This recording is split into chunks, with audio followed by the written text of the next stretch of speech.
Hey, what's up guys, it's TechSumer talking to you here.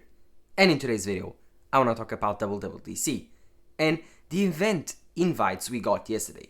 Yes, I was ready to go to bed. It was late in my country here and Apple decided to drop the invites. And so I'm like, God, I need to make a video to launch tomorrow. So I hurry up and I made this video. This is a video about what can we expect on WWDC 2023. I know it's far away. It was confirmed to happen on June 5th. So get ready, mark on your calendars. WWDC will happen on June 5th.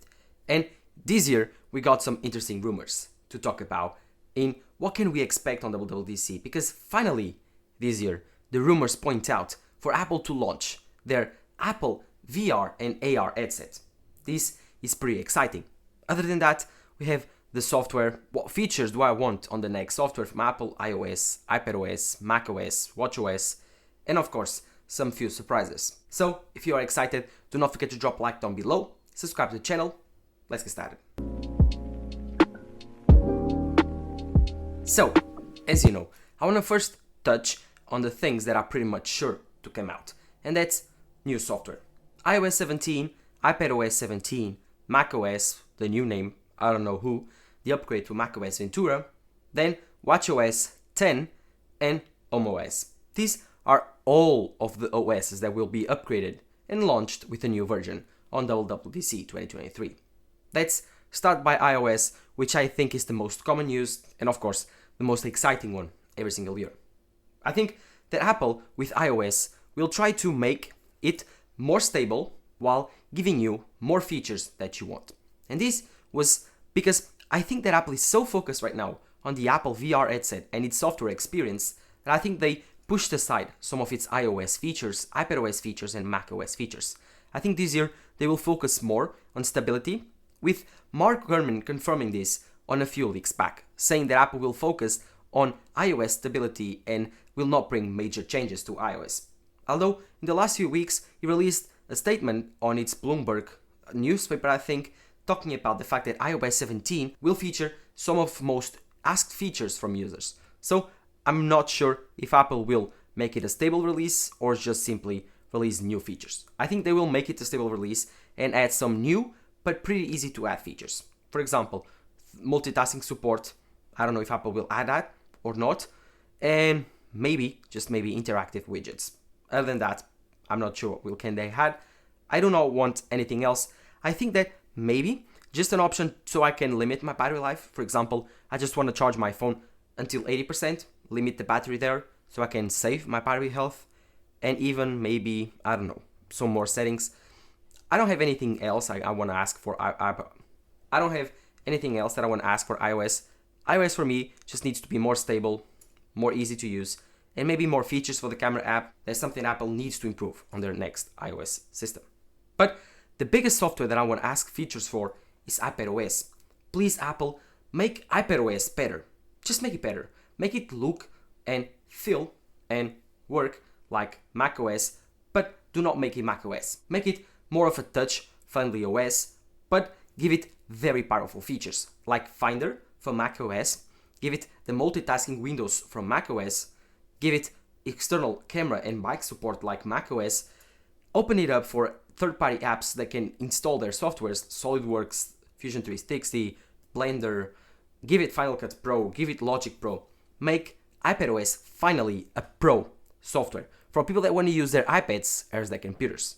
So Apple, this is your major task. Focus on iPadOS. But it's pretty much sure that won't happen because the iPadOS team sucks. Sorry to say, you guys, I don't know if you are a lot of people or just that one guy, that intern that has been out of luck and needs to work on iPadOS. Sorry guys, but that's the truth. You have been not doing anything. Your iPadOS is kind of a mess right now and it's ruining the experience using an iPad. I made a video about that and it will come out in the next few days. So yeah, that's it for iPadOS. I want more stability, I want more powerful features closer to the Mac, and I want a new Finder app so I can reorganize my files, transfer files way better, SSD better support, like my external SSDs don't work properly with my iPad. I want better software support for my iPad. Then you have macOS. macOS is that software that I just want to be stable all the time. I don't really care about newest features. I loved continuity camera. I loved other features that came with macOS Ventura. I just want more stable macOS and more stable Final Cut Pro. I have been having weird bugs that I want to be fixed. Please Apple, just make it more stable and more optimized for Apple Silicon, especially the older M1 Max and M2 Max. So yeah, I think that's it for the all three major software: iOS, iPadOS, and macOS. Then there's watchOS, HomeOS. This software is something that I don't really care about. watchOS doesn't need to bring something innovative. Make it more efficient, make it more stable. That's it. HomeOS, I don't even use it. I use it on my Apple TV, I think. I don't really care about it. Just make it better, I think. And that's all for the iOS / macOS / iPadOS / software for WWDC. Be remembered that WWDC is a software-focused event, and so Apple could end the event right here and do not unveil anything else. But according to rumors, we shall see at least three more products: the Mac Pro, the M3 chip with a new MacBook Air 15-inch, and the Apple VR headset. I think if I had to bet, I would bet on the M3 being launched on WWDC together with the Apple VR headset. I think that the Mac Pro could be delayed, and if that's the case, I think that Apple would put an M3 chip, an M3 Ultra, on this Mac Pro. So, what things will we for sure expect on this WWDC, in my opinion? Be remembered, I'm not a leaker, I don't have any inside information, this is just my opinion, this is just, I would say, predictions for WWDC. I think that Apple will launch their M3 generation, just like they did last year and launched the M2 generation. This M3 generation will be way better than the M2 generation because it will be a 3nm option. And as you know, less nanometers on that number means more efficiency and more power. This Apple Silicon generation will be game changer. It will make your Macs much faster and much more efficient. So your battery life will be much better, or your computers will be a little bit more thin. I do believe that Apple is keeping the same design and chassis for the MacBook Airs, and so I think they will make the battery life much better and the computer much more efficient. Yes, we are getting a 15-inch MacBook Air. Finally, we are getting a bigger version of the MacBook Air, and with that, we are getting the same 13-inch MacBook Air with M3 chip and an M3 chip 15-inch MacBook Air. We'll be getting a 13-inch and a 15-inch. Just like we have right now the iPhone 14 and the iPhone 14 Plus, we'll be getting the same two computers, but with different screen sizes. And this 15-inch MacBook Air will rival the 16-inch MacBook Pro for the big-sized computer on the MacBook lineup. So, which one is your favorite, the 15-inch MacBook Air or the 16-inch MacBook Pro? Let me know in the comments down below. Over with that, I don't think we are going to get the Mac Pro. I think the Mac Pro might be announced, like, for example, oh, this is the Mac Pro, it will getting also the M3 generation. We will talk about that later. So, they show off some things, the design, something else, and they will release it later on the year. But I think that the Mac Pro will be a more modular computer, a computer that will retain the same design, but you will be able to switch out chips, put more M3s, put more M3 Ultras, M3 Maxes, put more SSDs.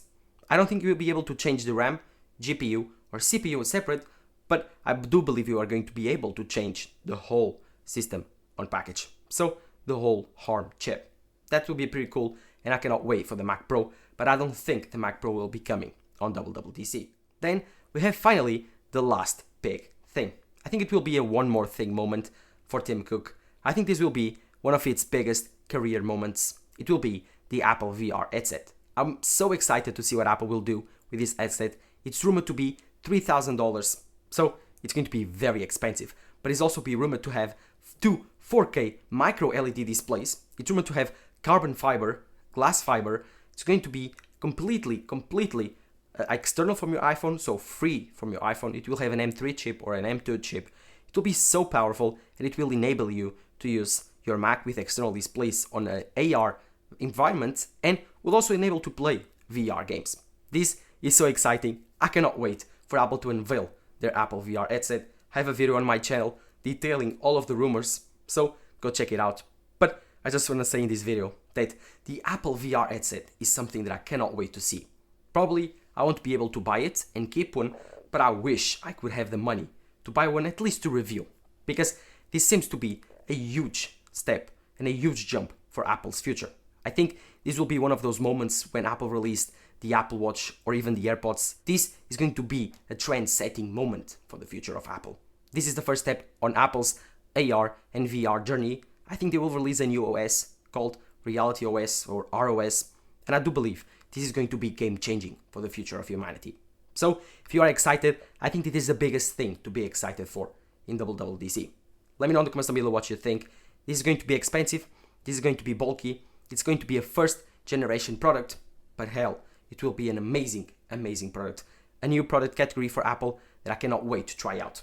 Let me know in the comments down below what you think. This is going to be an amazing event, and I cannot wait to watch it out with you guys, react to it, and review all the products and software that comes out on it. So, if you are excited, drop a like down below, subscribe to the channel. Thank you guys for watching. This has been TechSmart talking to you here. Bye bye.